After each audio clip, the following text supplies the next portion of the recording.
Desde que a Rússia tomou o controle da Crimeia em 2014, a Ucrânia prometeu que um dia recuperaria seu território. Durante anos, isso parecia inviável. O controle da Rússia sobre a área era simplesmente forte demais, e quando Moscou lançou sua invasão em grande escala à Ucrânia em 2022, Kiev foi forçada a concentrar seus esforços em outras regiões, para evitar que caíssem sob o controle do Kremlin. Agora as coisas mudaram. A Ucrânia virou o jogo nesta guerra. Está ganhando impulso em um ritmo acelerado. E de repente, a libertação da Crimeia já não parece mais um sonho distante, mas sim uma possibilidade muito real.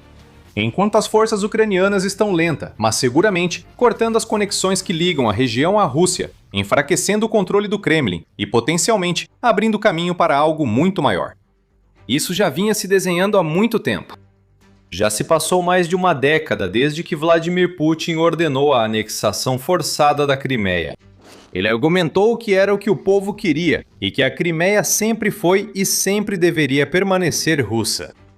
Muitas pessoas dentro da região e em outras partes da Ucrânia discordaram fortemente, mas a operação de Putin foi planejada e executada surpreendentemente bem, deixando Kiev com poucas opções além de aceitar a contragosto a nova situação. Quando a invasão em grande escala começou anos depois, em 2022, a Rússia aproveitou o controle da Crimeia. Ela enviou tropas, defesas aéreas, bombardeiros e mais para a região, usando-os para realizar ataques implacáveis contra as regiões do sul da Ucrânia. A península virou uma plataforma militar crucial nos primeiros dias, quando as forças do Kremlin avançavam rapidamente em locais como Kherson e Zaporizhia. A Ucrânia percebeu isso e passou a atacar ativamente a Crimeia, sempre que tinha a oportunidade de fazê-lo.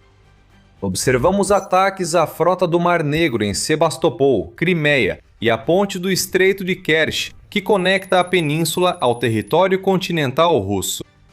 Esses ataques eram geralmente esporádicos, dificultando que a Ucrânia mantivesse pressão contínua na área. Mesmo com danos ou perdas na região, a Rússia conseguia se recuperar, reparar e reabastecer suas forças, usando várias rotas de suprimento importantes. Ela usava a própria ponte, mas também dependia de balsas ferroviárias para levar cargas e suprimentos pelo estreito. As forças do Kremlin criaram corredores terrestres e rotas ferroviárias ligando regiões russas, territórios ocupados e Crimeia. Com essas opções, o exército russo manteve por anos presença significativa na península.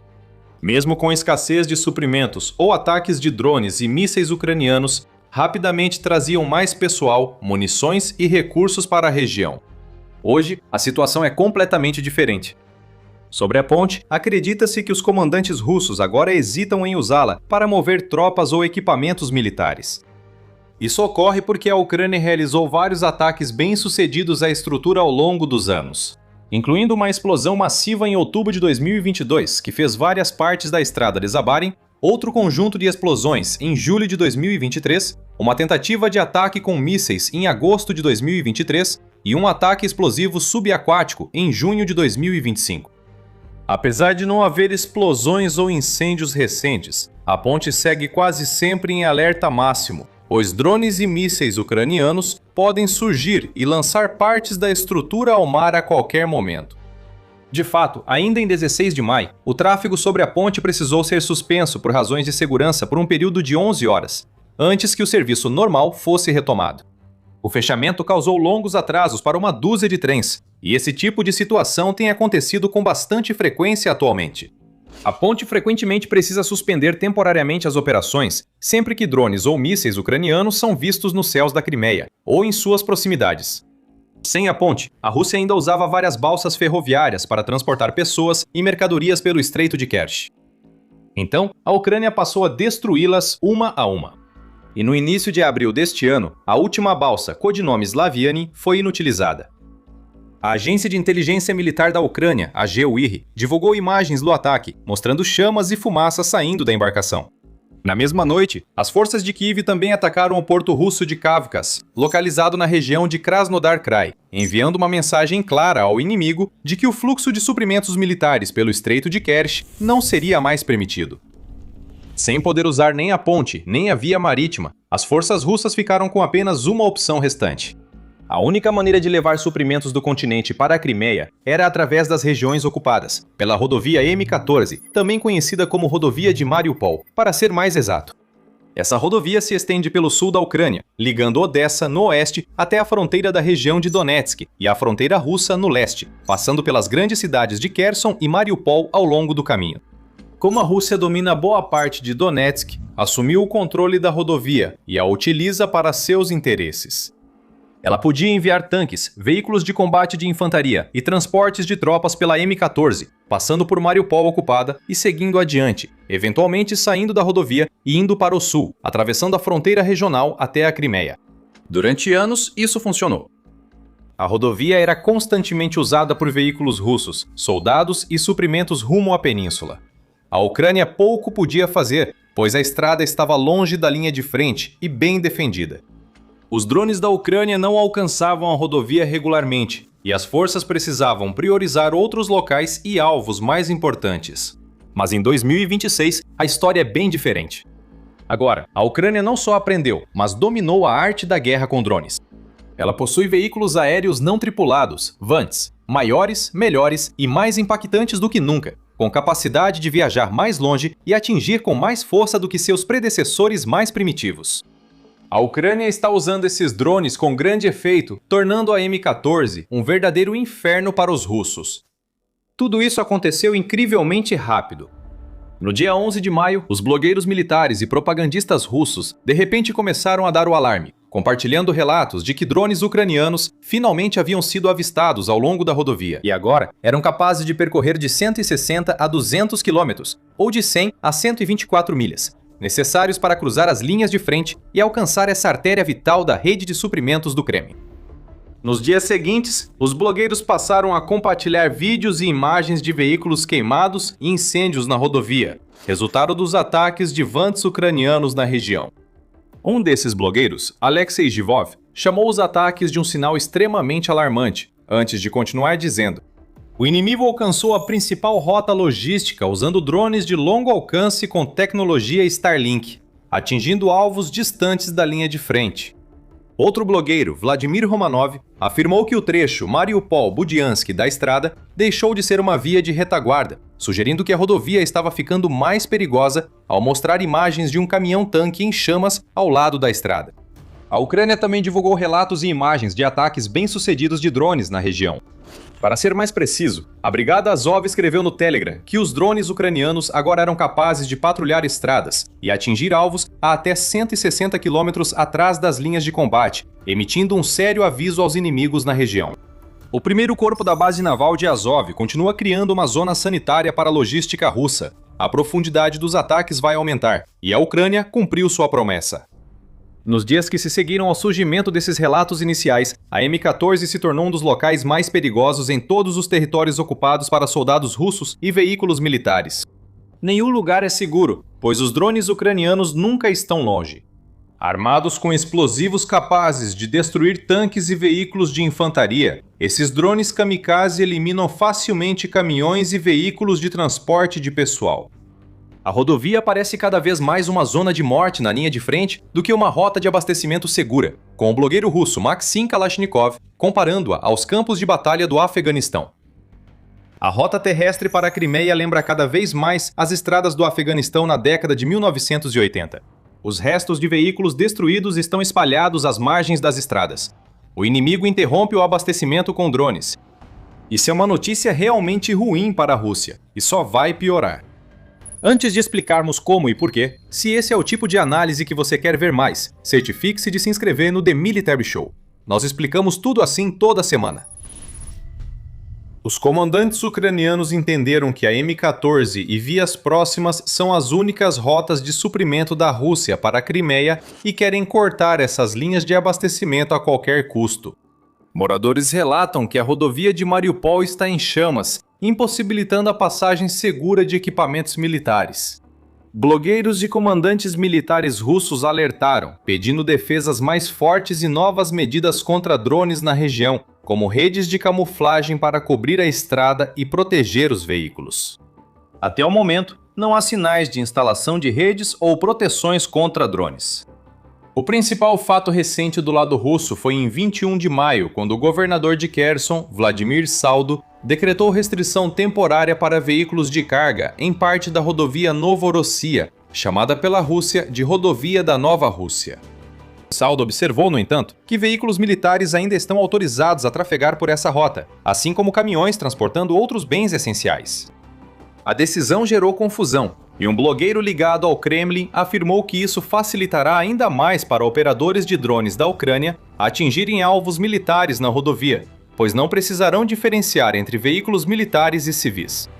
O Instituto para o Estudo da Guerra afirma que o decreto de Saldo comprova a eficácia das táticas ucranianas. A decisão de Saldo de limitar o movimento na rodovia M14 mostra que os ataques ucranianos tornaram o transporte pela rota mais perigoso e devem impactar a logística russa na Ucrânia ocupada.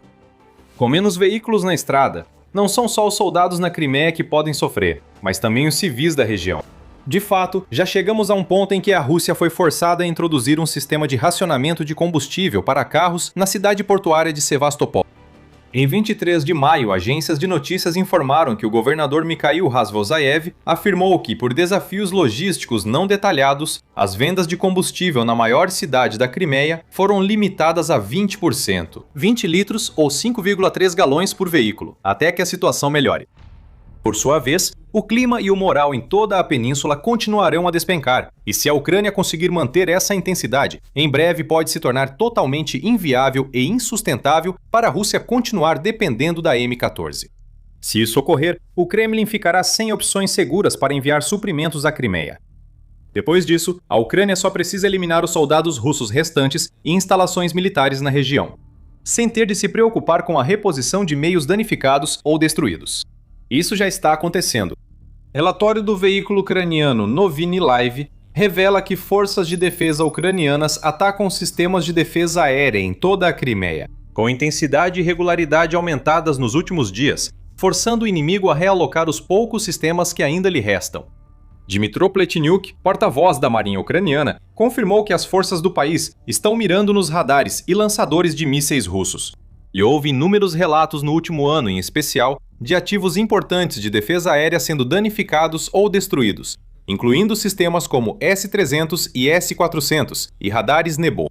Pletnyuk afirma que há mais chances para drones e mísseis ucranianos cruzarem os céus da Crimeia e atingirem novos alvos, sugerindo que ou as defesas restantes da Rússia são ineficazes para impedir o trabalho das forças de defesa da Ucrânia, ou realmente existe algum tipo de escassez.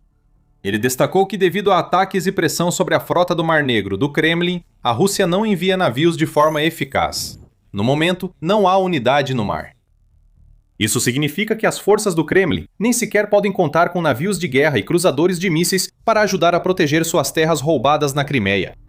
Com menos defesas aéreas para proteger infraestrutura e instalações militares, a Crimeia está mais vulnerável a ataques aéreos.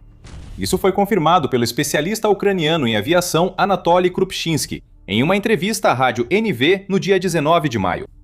Segundo Krupczynski, a Ucrânia vê os ativos russos na Crimeia como alvos fáceis para ataques não tripulados e usa drones aéreos e navais para eliminar o restante das defesas costeiras do Kremlin. A Crimeia virou alvo possível para nós. Os russos sabem disso, mesmo tentando reforçar a região com mais guerra eletrônica e defesa aérea. Ele afirmou que, com mais ataques, a Rússia perde gradualmente a capacidade de proteger suas instalações na península. Ele mencionou, por exemplo, os diversos ataques ao aeródromo de Belbek, onde a Ucrânia destruiu recentemente um sistema de defesa aérea Pantsir S-2 e várias outras instalações, e já eliminou no passado aeronaves interceptadoras MiG-31 e outros ativos importantes do inimigo. Segundo a especialista, a Crimeia virou alvo fácil e a Ucrânia alcançou paridade aérea na região, por enquanto, usando sistemas não tripulados em vez de aeronaves tripuladas. Mas a paridade é só o começo. A Ucrânia não quer só a igualdade com a Rússia na Crimeia, quer expulsar o inimigo do território de vez. O presidente ucraniano Volodymyr Zelensky já declarou várias vezes querer seu país totalmente restaurado, com todas as terras tomadas pela Rússia devolvidas ao legítimo dono. Isso inclui não apenas os territórios de Donetsk, Luhansk, Kherson e Zaporizhia, mas também a Crimeia. Embora distante da linha de frente, a Crimeia parece ser um dos territórios mais fáceis para a Ucrânia libertar. Suas forças estão isolando a área com sucesso. Elas estão eliminando as defesas e tornando quase impossível para a Rússia manter o controle. Isso é um grande problema para Putin, que fez da Crimeia uma missão pessoal para torná-la parte da Rússia. Isso deveria fazer parte de seu legado, um dos motivos pelos quais ele seria lembrado como um dos maiores governantes da Rússia. E por anos, ele achou que tinha conseguido e saído impune. Ele se encantou com a admiração de muitos russos que, desde então, passaram a morar ou passar as férias de verão na região. O que Putin via como sua maior vitória está rapidamente virando sua derrota mais embaraçosa. A Ucrânia está retomando o controle e, efetivamente, tem o futuro da Crimeia em suas mãos, mas ainda resta saber o que decidirá fazer a seguir. Alguns desejam um grande cerco ao território, com tropas ucranianas retomando à força o que lhes pertence. É improvável que isso aconteça em breve. Isso estaria completamente em desacordo com a estratégia geral da Ucrânia e com o foco em aproveitar ao máximo os recursos à sua disposição. Um ataque à Crimeia envolveria uma grande quantidade de tropas e recursos e poderia abrir brechas nas linhas de frente para que a Rússia aproveitasse. Também ainda não há um caminho claro até a região. A Ucrânia teria primeiro que reconquistar as terras perdidas na região de Kherson antes de avançar em direção à Crimeia. Provavelmente veremos ataques aéreos contínuos e mais intensos na região. Mais drones serão vistos sobre a rodovia de Mariupol, prontos para atacar qualquer veículo militar russo que tente atravessar. Em breve, as forças de Putin podem não conseguir mais usar essa estrada, agravando o caos na região com a queda do fornecimento de combustível, comida e munições. Enquanto isso, drones e mísseis ucranianos devem seguir destruindo alvos militares na península, enfraquecendo o controle do Kremlin e mostrando à população local que nem o exército russo consegue protegê-los. E não é apenas na Crimeia que a Ucrânia faz grandes avanços. Saiba como as forças do país ganham força rapidamente e começam a virar o jogo ao longo de toda a linha de frente, neste vídeo. Assista ao vídeo para ver como Putin enfrenta possível perda de controle, ameaçando seu regime no extremo oriente russo, enquanto China e Coreia do Norte avançam para dar o golpe final. Inscreva-se no canal The Military Show para notícias, análises e informações sobre a guerra Rússia-Ucrânia e outros conflitos mundiais. Obrigado por assistir.